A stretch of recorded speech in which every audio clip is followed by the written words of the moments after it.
Alright YouTube, we're here with the J-3 Cub with awesome mods like LEDs for navigation, landing light, taxi light, and flaps of course, even though the J-3 Cub doesn't have flaps.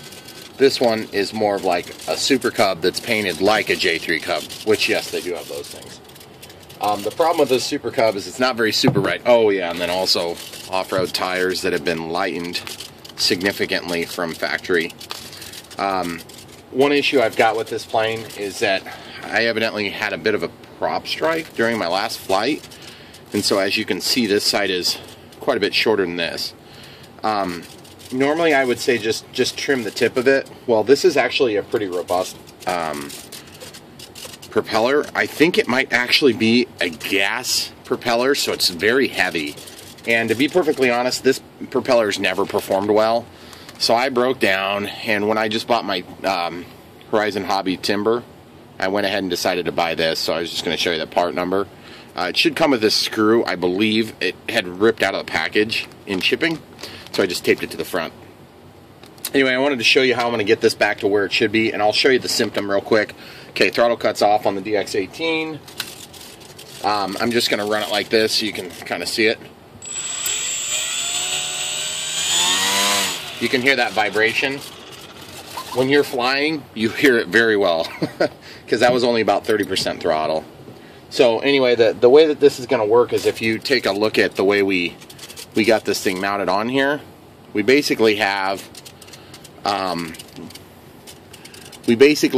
this washer, prop, and then that's how we made up the difference in prop thickness. The prop thickness on this E-flite prop is actually, it's pretty thick. So that's received in the standoff, or the motor adapter. What am I trying to say? They've got this prop shaft slash motor adapter, if you will. So anyway, my first step would be to hold the prop steady. I'm doing this with the plane on so that I can demonstrate some things to you. Now what's going to happen is it's going to spin.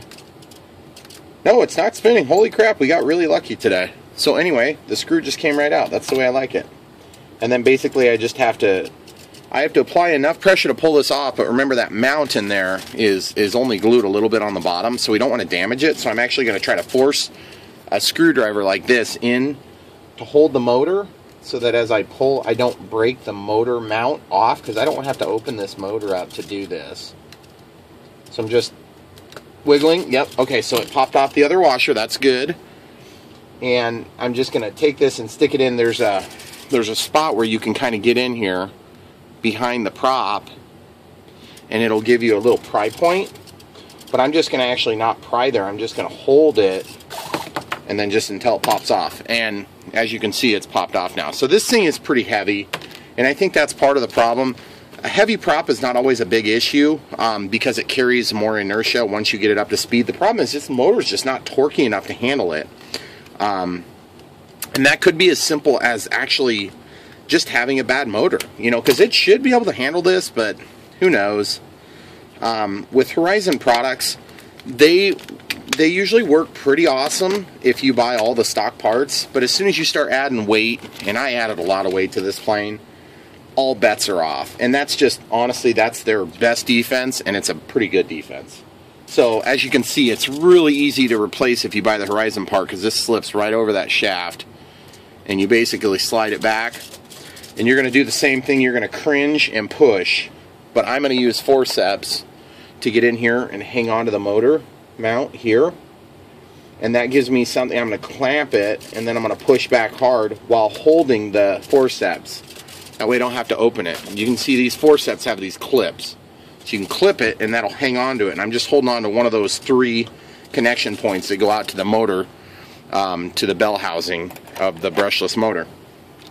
So now I can take the screw that had been in there, and I should be able to just plop that right back in. But the kind of interesting thing is I don't even know if this screw goes with it, because I'm sitting here looking at this screw. Dang it. And that looks like a machine screw to me. So I am Not 100% sure. Maybe that came off of something else. Yeah, that's definitely not the right screw, so I don't know if I got screwed on that. Hilarious pun. Or if it was just, you know, like it fell out of something else from the timber. If you watch my unboxing video from the timber, I don't know if you guys recall this. I do, because I was there. I'm breaking this free from the CA that I use to hold there's CA all the way around this. Sometimes I'll use CA to hold screws in. In this case, that's what I did. So now I just need to break that CA free. Oh, hey, real quick tip on that. If you do, honestly, if you have CA that you want to try to take off, but you're having trouble getting it to come off of there, you can use your forceps again. Gosh, I really do use forceps a lot. You can just get a little fire going, just melt that crap. She'll burn right off like that. Now this is a metallic part, so it's not going to hurt anything, but you want to make sure you consume all of it. Obviously, if this is a plastic part, you're not going to want to do that. I mean, that should go without saying, but if you're not big into the hobby, maybe you wouldn't know that. So anyway, the other thing is you don't want to heat it so much that you fundamentally change the metal. So at this point, you should be able to just take and kind of, yeah, there it goes. Yeah, the washer's just loose now. So I'm actually going to spray this with some oil, not water. And, woo! That was cool. And that's going to give me more of like a heat treat effect instead of I'm going to destroy the screw by over cooling it quickly. Okay, so anyway, now that it's been cooled with oil, I went and rinsed it off to get the excess oil off. Now I can just take this. I can use these washers again later on another project. And look, it's actually black now. That's kind of sweet. I didn't even know that that would happen, but looks like black anodized metal. That's pretty sweet. I didn't anticipate that. This screw gave me problems the last time I was working on this plane. It's just like the screw's not quite deep enough to receive a proper size screwdriver. I don't know what the deal is. Could just be me. Probably just me, guys. So now I'm just putting a little bit of pressure to hold the prop on the left and the right, and then that's keeping the motor mount out as well. And you have to push in as you torque, especially with that type of screw. Okay, so let's throttle cuts off. Guys, night and day. We'll see how it does in flight. And you know, guys, I can't help myself. I know I just literally put a brand new prop on there, but I just can't help myself. I gotta paint these yellow things for a variety of reasons, not the least of which is safety. Whatever, you guys know it's not a safety issue for me. But let's pretend it was a safety issue. You could theoretically avoid hitting your finger on this prop because you can see it now a little better. But we all know that's a bunch of BS. So I'm just going to do the tips, just using some enamel. Oh, and this is Model Masters, Testers rather. Testers is, Model Masters is the Testers product.